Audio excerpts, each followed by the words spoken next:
Fala galera, seja muito bem-vindo a mais um vídeo aqui na Fábrica de Código. No vídeo de hoje, um assunto que às vezes ele é um pouco complicado para nós programadores. Eu tenho esse projeto aqui, o Zap Link. Esse projeto aqui nada mais é de uma maneira de você entrar em contato com uma pessoa pelo WhatsApp sem ter que adicionar ela como seu contato. Basicamente você vem aqui, digita o número de telefone, clica em abrir o WhatsApp e ele vai tentar abrir o WhatsApp. Se tiver no telefone, ele vai abrir o WhatsApp do telefone. Se ele tiver aqui na web, ele tenta abrir o WhatsApp web ou se você tiver instalado aí o desktop. Bem simples. Porém, ele está com umas libs um pouco desatualizadas e eu queria atualizar isso e sempre é um problema atualizar.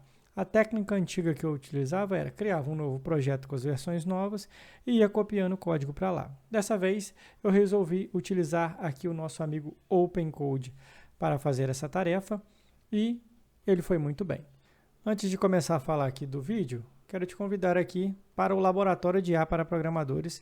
É um grupo de estudo, beleza?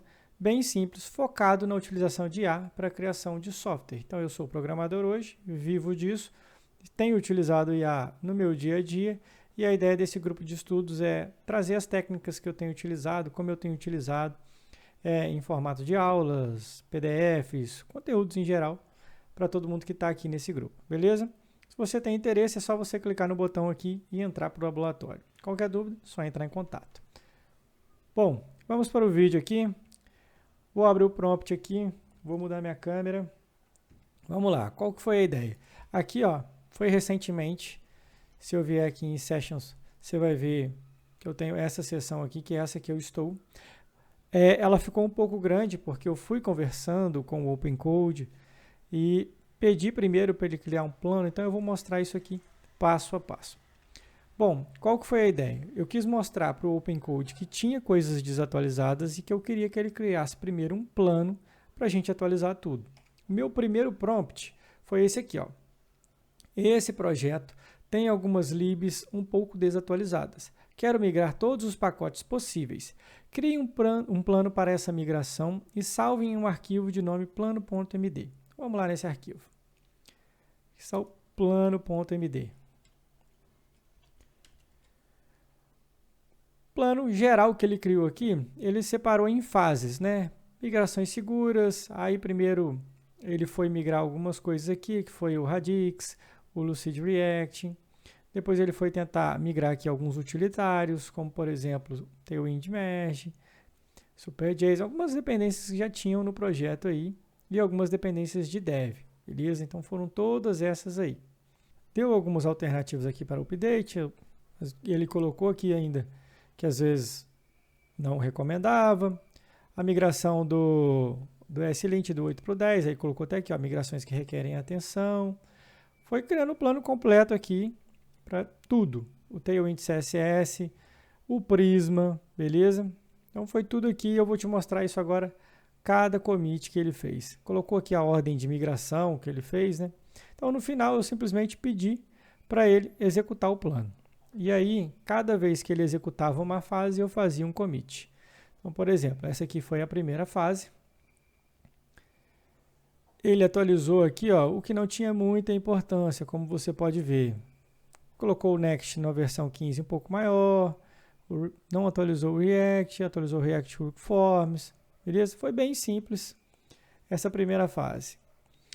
A segunda fase, ele já veio aqui com atualização de coisas de teste, beleza? Porque eu tenho alguns testes aqui nesse projeto, e aí os testes não estavam rodando, e eu deixei bem claro para ele que para tudo ser válido, os testes deveriam passar, os testes eu build, e aí ele ajustou essa parte de teste ali para funcionar, e depois ele veio na fase 3 para poder fazer a migração do ESLint. Então, temos aqui no package.json, como você pode ver, a migração do TSLint, do ESLint. Do Next foi para a versão 16, o React foi para a versão 19. Cadê o ESLint? O ESLint foi lá para a versão 9, beleza? Removeu arquivos de configuração do Tailwind CSS, então já estou usando aqui o Tailwind 4. Cadê? Aqui, ó, já estou usando o Tailwind 4.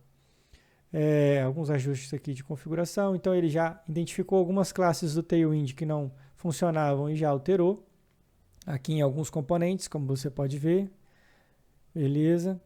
Ajustou o styles JS, o globals.css aqui para funcionar da maneira nova com o Tailwind, e tudo isso manteve a mesma cara que o app já tem hoje. Então, se eu acessar aqui, ó, a URL, vou acessar para você ver. Ó, hoje aqui é a versão que eu tenho em produção do Zap Link. Você pode ver, ó, tá bem parecido. Teve alguns espaçamentos que foram perdidos aqui, ó, mas não afetou nada. Essa aqui é o localhost e essa daqui é a versão em produção. Vamos continuando.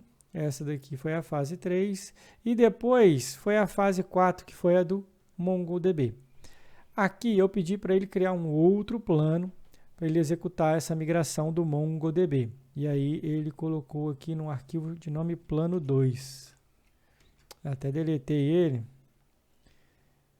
Ele nem vai estar aqui mais, mas tem aqui. Eu dei um corte aqui porque eu não achei ali na conversa, mas tem a parte aqui, ó, da migração do Prisma. Eu pedi para ele fazer um resumo completo. Tem a parte aqui da migração do Prisma, do 5 para o 7. Aí ele atualizou o pacote, criou o Prisma Config, que é a maneira nova. Botou aqui a parte do provider, atualizou a parte do DB ali que tinha. Encontrou alguns problemas. E aí eu tive que voltar para a versão 6. Por quê? Porque a versão 7 ainda não suporta o MongoDB. Tem até um link de documentação deles falando que eles ainda não suportam, que vai numa versão superior. Então, eu tive que voltar.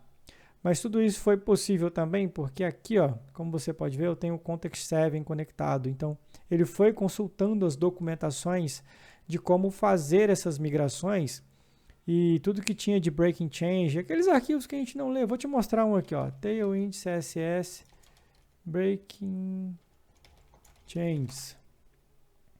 Ó, upgrade guide. Breaking. Ó, tem várias breaking changes aqui, ó. E às vezes a gente não lê porque tem preguiça, né? Olha o tamanho do arquivo, é gigante. E a IA não tem preguiça, então ela ajudou muito nisso. Ela lia o arquivo, sabia o que tinha que fazer, vinha aqui e executava. E tudo isso funcionou perfeitamente bem. Atualizou o projeto completo, ó, como você pode ver. Eu pedi para ele voltar, aí ele restaurou para a versão anterior, arrumou tudo direitinho. E aí eu só tive que vir aqui no último commit, voltar para usar o MongoDB, porque ele botou o SQLite por algum motivo, ele deve ter lido em alguma variável de ambiente aqui que estava antes do SQLite. Só voltei aqui para estar o MongoDB e o projeto está funcionando normalmente. Beleza? Então essa foi a ideia do vídeo, te mostrar que é possível. Antes de você executar a migração, eu vou te dar aqui algumas dicas que é: peça para ele criar um plano.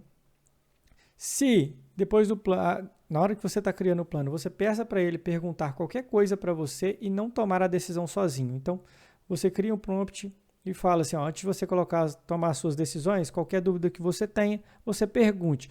E aí, ele vai abrir várias perguntas ali que você tem que responder e vai criar um plano detalhado ali em lista de tarefas. É sempre importante, né? Aqui eu fui conversando devagarzinho e no ponto final foi esse. Eu pedi para ele criar o plano, pedi para ele me perguntar dúvidas que ele tinha e pedi para ele listar isso em microtarefas que ele poderia executar passo a passo. E aí depois eu mandei executar e fui comitando. É sempre importante comitar, porque se você perder alguma coisa ou ele editar algum arquivo que não deveria, você consegue reverter essa mudança. Então é sempre importante você ir comitando.